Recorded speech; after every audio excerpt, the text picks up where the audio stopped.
আজ থেকে প্রায় 20 বছর আগে আমি একটি গজল লিখেছিলাম। সেই গজলটি আমি পেশ করব। হ্যালো হ্যালো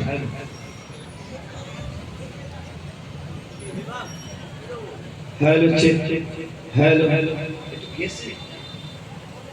হ্যালো আগে তো ভেসে গেছে sound. Hello hello hello check hello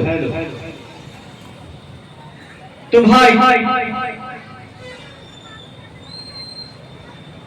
দেখবেন মসজিদ থেকে আল্লাহ পাক সুবহানাহু ওয়া তাআলা পাঁচ ওয়াক্ত নামাজ আদায় করে যখন মসজিদে বেরোই, আমার মুরব্বী বাবারা ইয়ং ছেলেরা বলে, বাবা আর কদিন ইদিক করবি বাবা, এবারে নামাজ পড় না, নামাজ পড় না, নামাজ ছাড়া কোনো গতি নাই, নামাজ হলো সব থেকে বড় ইবাদত। তখন সেই ভাইটা বলল যে ভাই নামাজ পড়বো, নামাজ কোথা থেকে এলো, কেন নামাজ এলো, আমায় একটু বলে দাও। তাই কি বলছিল, কি বলবেন? হ্যালো হ্যালো হ্যালো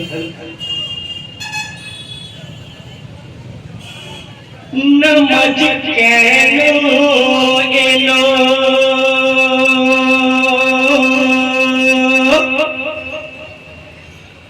রোজা কেন এলো, নামাজ কেন এলো, রোজা কেন এলো। তারপর সেই ভাইকে আমার মুরব্বী বাবা বলছে, কি বলছিল, কি বলবে?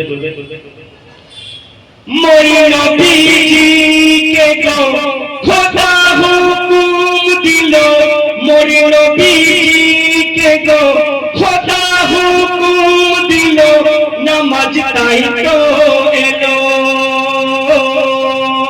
রোজা তাই তো এলো, নামাজ কেন এলো, রোজা কেন এলো, মরি নবীকে গো খোদা হুকুম দিল, মরি নবীকে গো খোদা হুকুম দিল, নামাজ তাই তো এলো, রোজা তাই তো এলো, নামাজ কেন এলো, রোজা কেন এলো। মরি নবীকে মোর খোদাজি দেখেছেন আরশের মহল্লায় খোদাজি, মরি নবীকে মোর খোদাজি দেখেছেন আরশের মহল্লায় খোদাজি।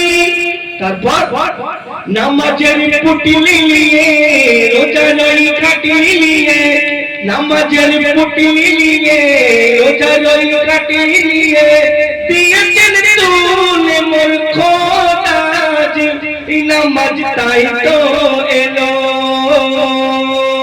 রোজা তাই তো এলো, নামাজ কেন এলো, রোজা কেন এলো, মরি নবীকে গো খোদা হুকুম দিল, মরি নবীকে গো খোদা হুকুম দিল, নামাজ তাই তো এলো,